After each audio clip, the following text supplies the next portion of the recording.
Happy Arvo. Hello. Thank you so much for joining me today. How are you doing? What do we got? Well, it's that time again.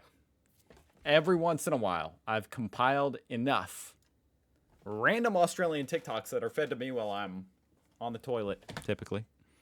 I'm scrolling through TikTok. Something about Australia comes up. I pause it. I don't watch it. I save it for this very reason, to react to all of them at once. Let's do it.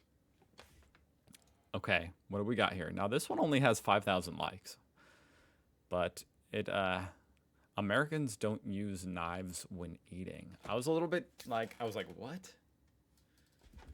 Okay, what does this mean? We don't use knives. Well, okay. Let me hear her out. I'm Australian living in America, and one That's where I paused it. of the funniest differences culturally with eating between Australia and America is Americans don't use a knife and a fork the way we do. Like, I will set a place at a table for an American with a knife and a fork, and the knife remains completely clean, no matter what meal. Yeah, okay. I'm following. So, you're actually saying that on the majority of meals, or almost every meal, you actually use the knife? That's actually kind of interesting. Now, I will say this also has a cultural thing within America, because when I lived in a different state and moved to Indiana, one thing I noticed was they never use the knife here. They almost never use the knife, even with something like a steak. They'll cut it with their fork, which is crazy to me. But regardless, I guess it's like a spectrum of how much do you use the knife. I use a knife with a steak. Now, for some things, I'll cut it with the fork. I'm guessing that's where she's getting at. Let's go. I'm giving them, like, if I serve them a steak, sure, they would use the steak knife. But Not all of them. I have seen with my own eyes, not every American in the Midwest uses a knife with a steak, which is a little bit blasphemous in my opinion. But nonetheless, hey, it's a free country. Australians use a knife and a fork for every single meal all the time. Oh, wow. And we use, like, the That knife. that must be like you guys have similar table manners to like British. It was inherited from the British, I assume. And we use, like, the knife to push the food onto our fork. But Americans don't do that. Okay, what? And they cut with their fork as well. Okay, the knife pushing food onto the fork? I've never even thought about that. I've never seen that. I'm really trying to rack my brain here. Maybe if I'm eating a steak or like a chicken breast or something, that you cut up, and then you have something like rice, and I'm already holding the knife.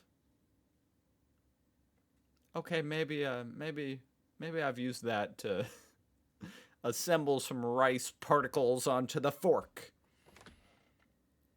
But man, that is not normal, let alone with every meal. Wow. It's so crazy. It's so different that, like, just a knife and a fork can be used in a completely different way. I think that But some of that is explained by, well, I don't know how it's explained, especially without being kind of insulting to, my fellow Americans. But what's like the opposite of, what am I even trying to say? Like fancy etiquette? This is like the opposite of fancy etiquette, where you have the utensils placed exactly where they go, you use them in the right order, you elbows off the table, you cut it like this. This is like a lot of people, and especially here in the Midwest, I've seen, because people here in the Midwest, a lot of them are kind of the opposite of fancy. And so the way they eat is the opposite of fancy. They don't care. And in a way, I respect that as well. I respect both. It's not a big deal to me. But that's the truth. They don't care. They will get their... A steak is difficult to cut with a fork, but something like a chicken, you can I actually still would probably use a knife for a chicken breast. Because I'm a civilized human being. Okay, I think I've analyzed this enough. I am curious to read some comments, actually. All right, what are the people saying? I'm curious if they'll say Americans are, uncivilized beasts. I need to see an example of you eating mashed potatoes with a fork and knife.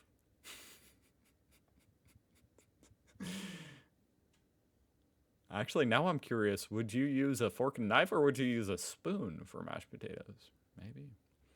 We absolutely use a knife and a fork when a knife and a fork are necessary. Do y'all... I'm trying to read this on the small screen. Never mind. I'm just going to do it the easy way. Do y'all get tired ever? I don't know what get tired means. Are we just better at using our forks? You could construe it that way.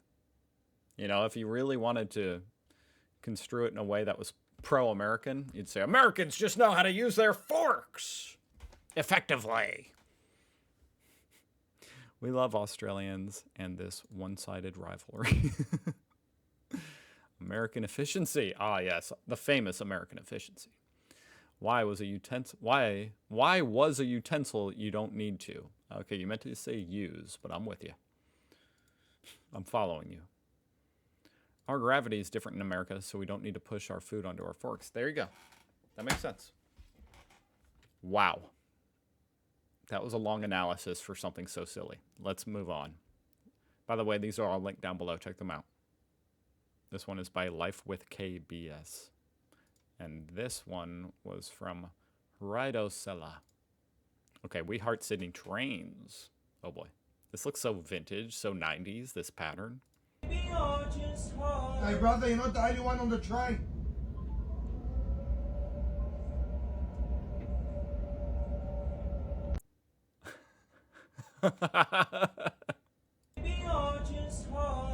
He wasn't that bad. Is this guy on drugs? Why else would you do that? That's so embarrassing. I mean, this guy definitely hit him with what we would all be thinking in this situation. Another train one. What are the chances of this? And this seat pattern looks even more 90s. I own Frankston. What is Frankston? A town?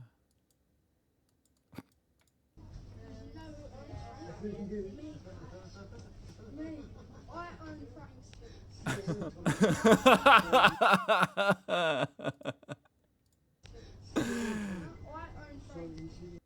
How'd you buy it? You saved up your allowance, huh? You cracked your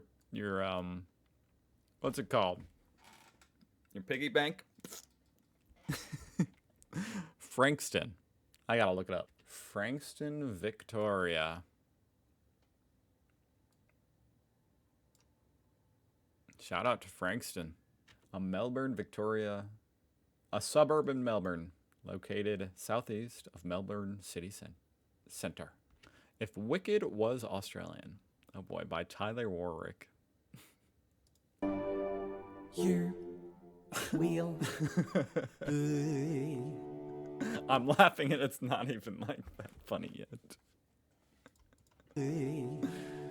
Popular, you're gonna be popular. I'll teach you the proper ploys when you talk to boys. Little ways to flirt and flounce. Ooh, I'll show you what shoes to wear, how to fix your hair. Everything that really counts to be popular. I'll help you be popular. You'll hang with the right cohorts. You'll be good at sports. Know the slang you've got to know. So let's start. No. 'Cause you've got an awfully long way to go. Go. You gotta love the Australian accent. That was fantastic. Shout out to this dude, Tyler Ward. And this definitely reminded me of that Summer Heights high. That's funny. Now, what the hell is this? Okay, because the description says Australian fairy bread recipe. This has like 2 million views as well. I don't know what I'm looking at, though. It doesn't look like fairy bread. You are not from Australia. Okay, did that blow out anybody else's eardrums? My apologies, my sincere apologies. That's my fault. If you've never had hairy elephant balls, this is my healthy animal-based take Really? on fairy bread. That is a rancid bowl testy covered in chocolate sprinkles, and I'm gonna show you I don't know if I want to see any more. In fact, your nuts in the sink and then take one out and make a small incision. Surface. You do want to make sure to cover the whole entire rancid bowl testy. I think you got the wrong recipe, my man. I think you got it wrong. Instructions unclear. That was appalling. But I had to see it, so did you. My apologies. This is why social media is banned in Australia now for 16-year-olds. This is why. You know what? It makes sense now to me. Thank you so much for watching. I'll see you guys on the flippity floppity tomorrow. Same time. Goodbye.